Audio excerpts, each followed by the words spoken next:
UPSC में एक लड़की थी श्वेता सिंह करके, ऐसे वो पीटी एग्जाम के कट ऑफ से केवल 1 नंबर ज्यादा पाई थी। अब उसका टीना डाबी भी थी, कई लड़कियां थे सर, टीना डाबी भी थी, तो कट ऑफ से केवल कितना नंबर पाई थी? 1 नंबर, और टॉप में चल गए सब। बहुत से ऐसे, केवल टीना डाबी या श्वेता सिंह का एग्जाम्पल नहीं, ऐसे हजारों के एग्जाम्पल मिले। देखो एक बात बताते हैं, बहुत खराब सच है, जिस लड़के को लगेगा उसको 100 में 100 मार्क्स लाना है, उसका कभी रिजल्ट नहीं होगा, स्पेशली कंपटीशन में। ये स्ट्रेटजी बोर्ड में काम करती है। जब आप बोर्ड के एग्जाम दे रहे हैं, 10th में, मैट्रिक में, इंटर में, वो बीएससी एमएससी, उसमें काम करते हैं। सपोज करो कि आपको 100 नंबर का क्वेश्चन आ रहा है, कितने नंबर का? 100। भगवान उतर जाएगा तो 100 करेगा। इसका सबसे बेस्ट स्ट्रेटजी जानते हैं क्या होता है? सबसे बेस्ट तरीका, इसका ऐसा 50% सेलेक्ट कीजिए कि हमको ये वाला ये टॉपिक हमको पढ़ लेना है। 50% ये डिसाइड कीजिए कि ये सारी चीजें हमें नहीं छूटनी चाहिए, क्योंकि एग्जाम में जब क्वेश्चन को एग्जामिनर बनाता है ना, तो उसको ऐसा नहीं है कि पागल है उठा और आके क्वेश्चन बना के चल दिया। उसे एसएससी का लेना है या बीपीएससी का लेना है, यूपीएससी का, ऐसा नहीं कि क्वेश्चन देना है, एग्जाम लेना है, लेके चला गया।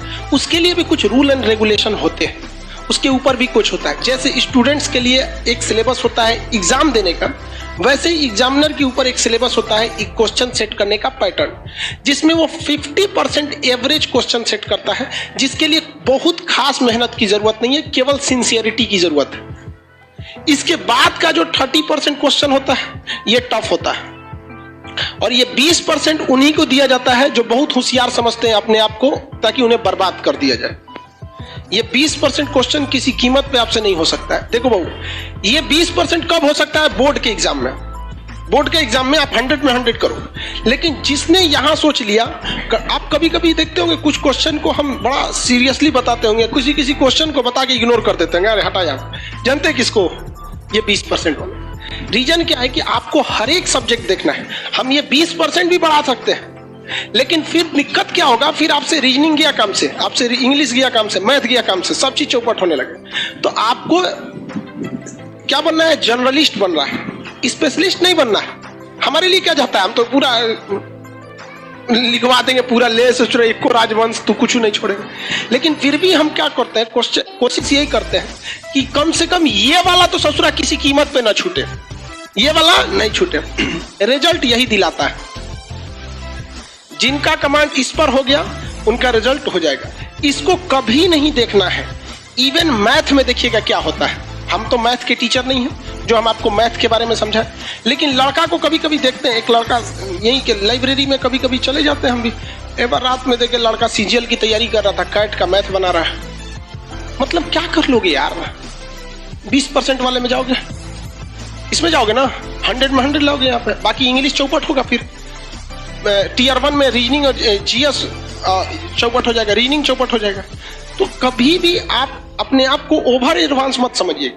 आप में से भी कुछ लड़का और कुछ लड़की ओवर एडवांस होते होंगे सब, तो किस में जाता है सब? ये 20% में। उसका रिजल्ट नहीं चाहिए, उसको क्या चाहिए? टॉप करना है। यूपीएससी में एक लड़की थी श्वेता सिंह करके, ऐसे वो पीटी एग्जाम के कट ऑफ से केवल 1 नंबर ज्यादा पाई थी। अब उसका टीना डाबी भी थी, कई लड़कियां थे सर, टीना डाबी भी थी, तो कट ऑफ से केवल कितना नंबर पाई थी? 1 नंबर, और टॉप में चल गए सब। बहुत से ऐसे, केवल टीना डाबी या श्वेता सिंह का एग्जाम्पल नहीं, ऐसे हजारों के एग्जाम्पल मिले कि कट ऑफ से केवल कितना नंबर? 1, 2 या 3 नंबर जाते, और उसके बाद जब ओवरऑल मेंस का आया तो पूरे ऑल ओवर इंडिया में चले गए। तो ये ऑब्जेक्टिव में आपको ये डिसाइड रखना है कि कुछ ऐसे चीज रखिए कि जो हमसे भगवान भी नहीं छीन सकता है। कौन सा? ये 50% वाला। ये 50% आपसे पढ़ाई मांगता ही नहीं है, केवल सिंसियरिटी मांगता है। हम जितना पढ़ा रहे हैं, आप घर जाके उसको सरसरी नहीं यहाँ से 10 बार देखिए, बस 20-25 मिनट देखिए, ये आपसे कोई नहीं छीन सकता है। सब लोग को समझा रहे हैं, रिजल्ट देने के बहुत कम हम इस सब पे चर्चा करते हैं। आते होंगे, देखते होंगे कल कहां तक पढ़ाए थे, चल दिए आगे। इस पे ध्यान दीजिएगा। उसके बाद मेहनत किससे करना है? इस वाले कुछ ऐसा क्वेश्चन आता है ना कि कभी कभी देख के सोचना हमारा दिमाग जल जाता है। अजीब टाइप का क्वेश्चन पूछ देता है यहाँ पर। तो कौन सा है? 20%। उसमें कभी मत पढ़िएगा। किसमें पढ़ना है आपको? ये दोनों। ये तो सब लोग को आता है मार्क्स। कोनो एग्जाम में बैठिएगा, आपको ऐसा थोड़े 0 पाके आइएगा, लगभग तो इतना ही आएगा। इस सब में ध्यान से लेके पढ़ना है। तो जितना आपका मटेरियल है या जो हम पढ़ाते हैं तो हम भी इसी को ध्यान में रख के पढ़ाते हैं। जब आप यहां तक पढ़ाई कर रहे होते हैं तो यहां बहुत मजा आता है, जब इसमें घुसते हैं तो थोड़ा दिमाग लगाना पड़ता है, और जब इसमें घुसते हैं तो बोरिंग लगने लगता है। क्या लगने लगता है? बोरिंग। तो ससुरा ये हमारा फेलो करा रहा है, पढ़ाई को बोरिंग भी बना रहा है। तो हमको भी गम ने मारा, तुमको भी गम ने मारा, इस गम को मारे डालो। समझ आ गया कि नहीं है? इसको बर्बाद कर दो, इसको छोड़ना नहीं है यहाँ पे। समझ आ रहा कि नहीं आ रहा? तो आप लोग आज से पढ़िए। आप लोग से कभी कभी कोई क्वेश्चन नहीं बने तो घबराना है। अब वो भी देखना है कि वो 20% वाला है कि 50% वाला में गड़बड़ हो जा रहा है। अब अगर कोई पूछ दे आपसे कि हर्षवर्धन को किसने पराजित किया, आपको कहेगा यार पुलकेशिन द्वितीय नहीं पता है सर, तो बोलबे किए थे 20% नहीं आता है।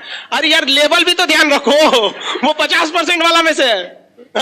उसको तो आपको हर हाल में पता होना चाहिए।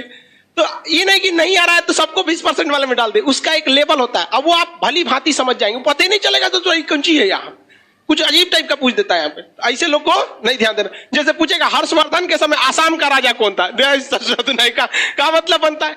अगर आप इस क्वेश्चन को बनाते हैं तो जेन्युइन बात है कि अगर पूछ दिया कि हर्षवर्धन के समय आसाम का राजा कौन था, तो इसकी भी संभावना है वो पूछेगा उस समय म्यांमार का राजा कौन था, या फिर दक्षिण भारत का राजा कौन था, पंजाब का कौन था, पाकिस्तान में कौन था, चीन में किसका शासन था। तो अगर ऐसे क्वेश्चन को पकड़ेंगे तो फिर लपेट लीजिए पूरा अच्छा से। तो आपको ध्यान ये नहीं रखना है कि पढ़ना कितना है, डिसाइड ये करिए पढ़ना क्या है, बस इसमें ध्यान से। इसलिए ज्यादा होशियार मत बनिएगा। आप अक्सर देखे होंगे लॉज में उसी का रिजल्ट होता है जिसपे लोग कहते रहे करो हो गया। क्योंकि वो 20% वालों को ऐसे ही भगा दिया जैसे यूट्यूब पर अपनी एड को स्किप कर देता है। आए क्वेश्चन उठपटांग, हर्षवर्धन के चाचा का ब्याह किस रानी से हुआ था? हटाओ सोचा तुमने कि चाचा से क्या मतलब।